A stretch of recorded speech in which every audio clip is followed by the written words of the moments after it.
कर सुधारों से जुड़ा क्रांतिकारी माना जा रहा संविधान संशोधन विधेयक लोकसभा से 2/3 बहुमत के साथ पास हो गया है।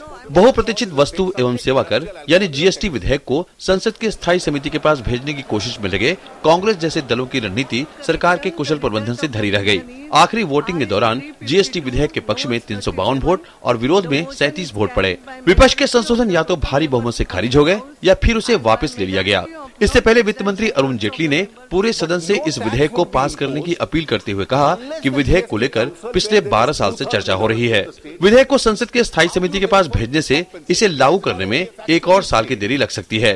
वित्त मंत्री ने कहा कि ये विधेयक केंद्र की मौजूदा सरकार के सहयोगात्मक संघवाद की नीति का एक बड़ा उदाहरण है, जिससे सीधे तौर पर राज्यों की आमदनी में भारी इजाफा होगा।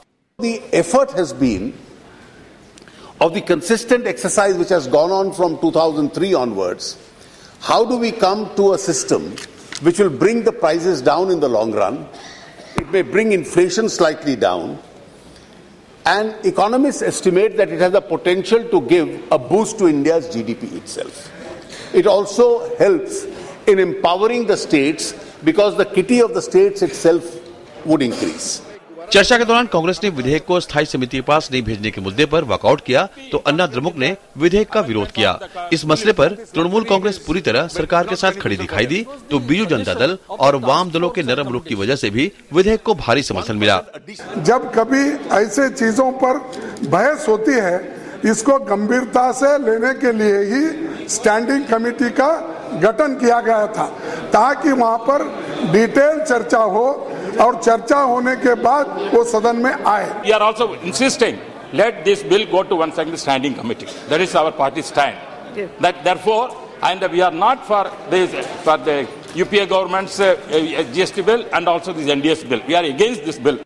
विपक्ष की आशंकाओं को खारिज करते हुए वित्त मंत्री ने कहा कि इससे देश की जीडीपी को बढ़ाया जा सकेगा। अरुण जेटली ने कहा कि वस्तु एवं सेवा कर यानी जीएसटी की दर 27% रखे जाने की अटकलें हैं, पर यह दर इससे काफी कम होगी। उन्होंने कहा कि अंतिम दर जीएसटी परिषद के द्वारा तय की जाएगी। इसके साथ ही उन्होंने एक बार फिर सदन में आश्वासन दिया कि किसी राज्य को यदि नई प्रणाली से नुकसान होता है तो उसकी भरपाई भी की जाएगी।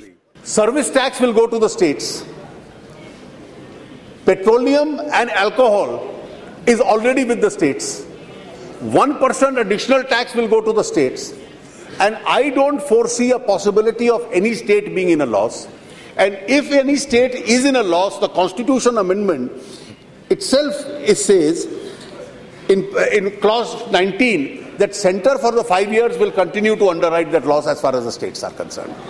अप्रत्यक्ष करों के क्षेत्र की नई व्यवस्था जीएसटी को 1 अप्रैल 2016 से लागू करने का प्रस्ताव है।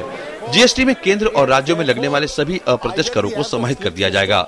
इसमें केंद्र के उत्पाद शुल्क, सेवा कर और राज्यों में लगने वाले मूल्य वर्धित कर यानी वैट, प्रवेश कर, चुंगी और अन्य राज्य स्तरीय कर समाहित होंगे। कुमार आलोक और विक्रमजीत सिंह के साथ सुधाकर दास, डीडी न्यूज, दिल्ली।